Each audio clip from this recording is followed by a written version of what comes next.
Picture a world where the daily hustle is no longer necessary. You're not tied down by the conventional work routine. Instead, you've got a financial plan that secures $2,700 every month. It's not magic, it's the smart use of dividends. You and John have invested, and now you're reaping the benefits. This money isn't just sitting there, it's multiplying, ensuring that you both have a comfortable income for life without additional work. That's the beauty of dividend income. In this video, we'll show you the 3 fastest ways to reach $2,700 a month, stacked from slightly risky to the safer investment option. So why pay attention? Here you'll not only learn what dividends are, but also how to make them your main income. This is for those who want more than just getting by. This is for those who dream of a life where money worries don't hold them back.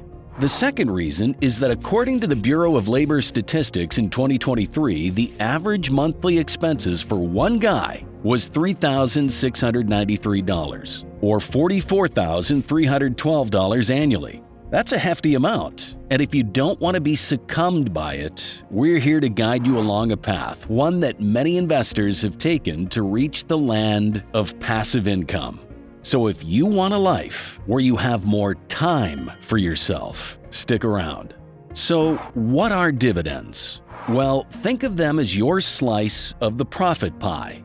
When you invest in certain stocks, companies will pay out a portion of their earnings to their shareholders, and that is your dividend. Dividends aren't just a one-time deal, they're recurring payments, usually distributed quarterly or annually. And here's where it gets even better. You can reinvest those dividends to buy more shares, which means even more dividends down the line. Now, before you go all in on dividend stocks, there are a few things you need to know. Not all companies pay dividends, and even among those that do, the payouts can vary widely.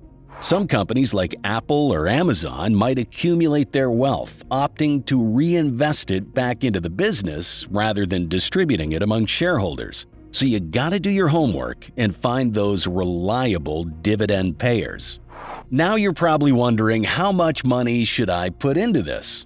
Honestly, it all depends on your income, spending habits, and living expenses, which means the answer is highly personal. But once you know how much you'll need to live, here's a simple formula to apply to sort out how much you need in total.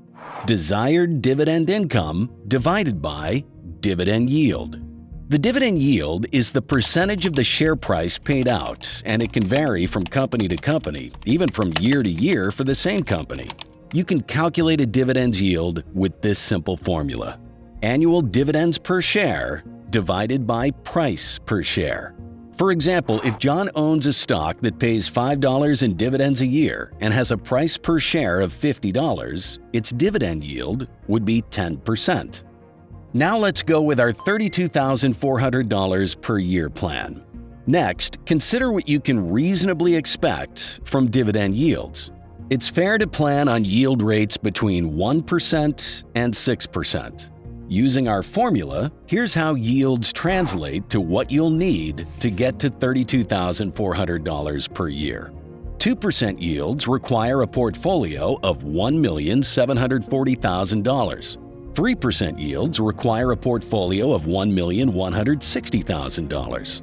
4% yields require a portfolio of $870,000. 5% yields require a portfolio of $696,000, and 6% yields require a portfolio of $580,000. This sounds good, but it's still over a $500,000 investment.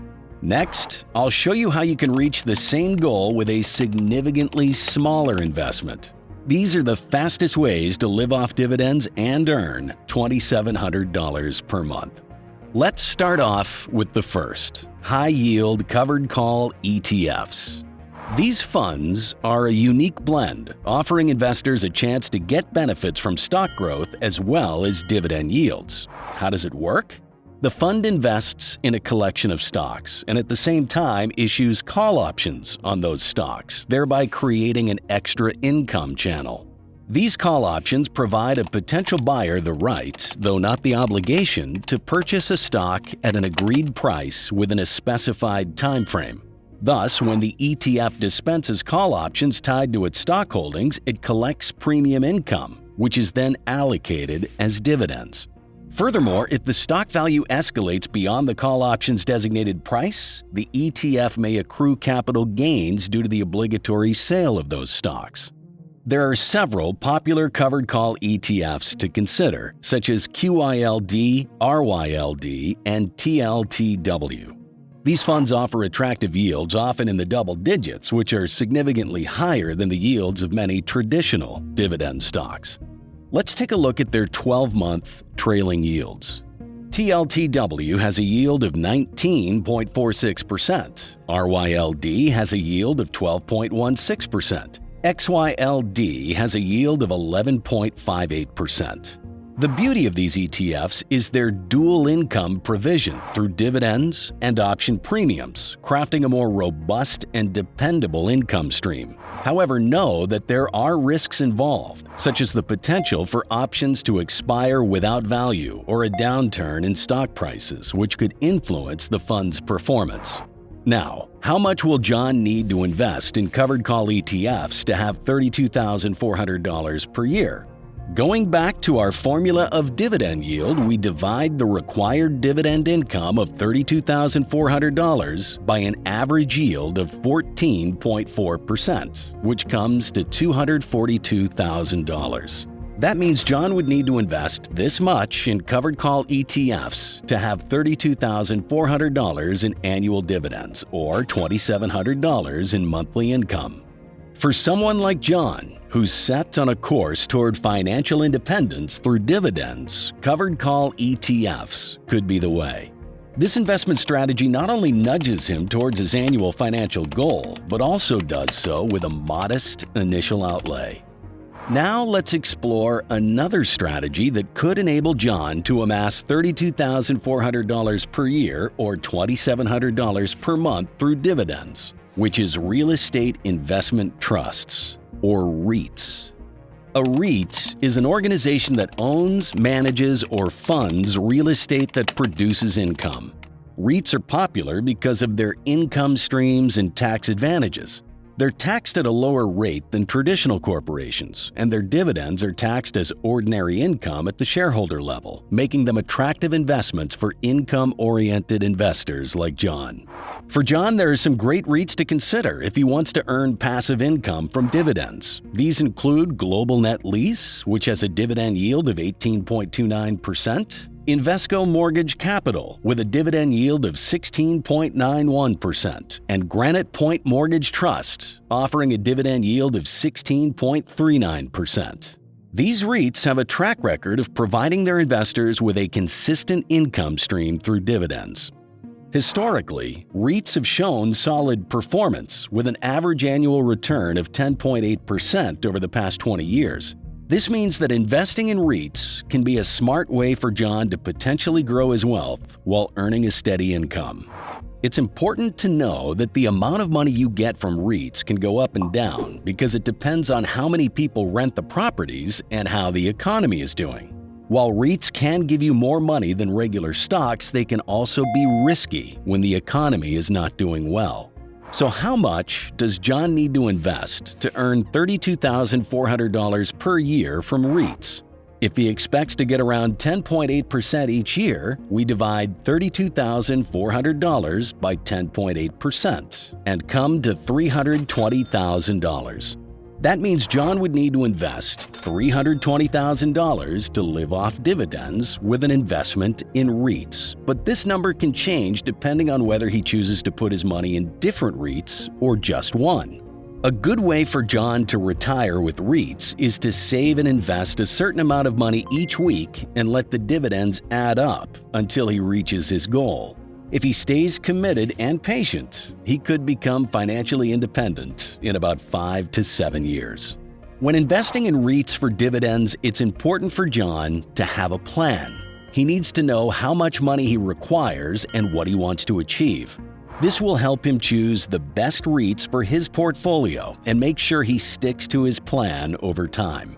Everyone's situation is different, so John might find that he can live happily with less than $35,000 per year. Or he might need more if he has a family or certain lifestyle preferences. One great thing about REITs is that unlike regular stocks, they often pay dividends every month. This makes them an even more attractive choice for people who want a steady income from the stock market. So, if John is ready to take a step toward financial independence, exploring the world of REITs is a smart move. It's a strategy that has the potential to make his dreams come true. Moving on to strategy number 3, Dividend Aristocrats. Dividend Aristocrats are a special group of stocks renowned for their stability and consistent dividend payments. These esteemed stocks are often part of major indices like the S&P 500, boasting a remarkable history of increasing dividends uninterrupted for at least 25 consecutive years. Some of the leading dividend aristocrats include stalwarts like Altria Group, Leggett & Platt, and 3M Company. These industry giants typically offer dividend yields averaging around 7%, albeit slightly lower than some other investment options like covered call ETFs and REITs. Nevertheless, their consistent commitment to dividend payouts makes them a cornerstone of income-focused portfolios. They're characterized by their aggressive reinvestment strategies, where profits are often channeled back into the company to fuel further expansion. Deciding whether to invest in these stocks requires careful consideration of your investment objectives, time horizon, and risk tolerance. While dividend aristocrats span diverse sectors, they share common attributes like robust financial performance and enduring market presence. These are established entities with a proven track record of weathering economic turbulence, ensuring sustained profitability. Now, how much does John have to invest to meet his goal? Considering a 7% dividend yield and $2,700 required in monthly dividends, through using the formula, we get around $39,000, translating to $463,000 annually. So, John has to invest $463,000 to be completely independent. Though it may be the largest investment of our 3 options, compared to traditional dividend stocks, which would need an investment of $2 million, this is a fraction but with the same payout. A good idea for John is to spread his investment across multiple dividend aristocrats to reduce risk. With a proven track record of delivering sustained returns, John has the potential to receive regular income from his investments. Now, if you're up for stocks, then you should click the video on the screen to see John reach an investment valuation of $5 million with only a $10,000 investment. And I'll see you there.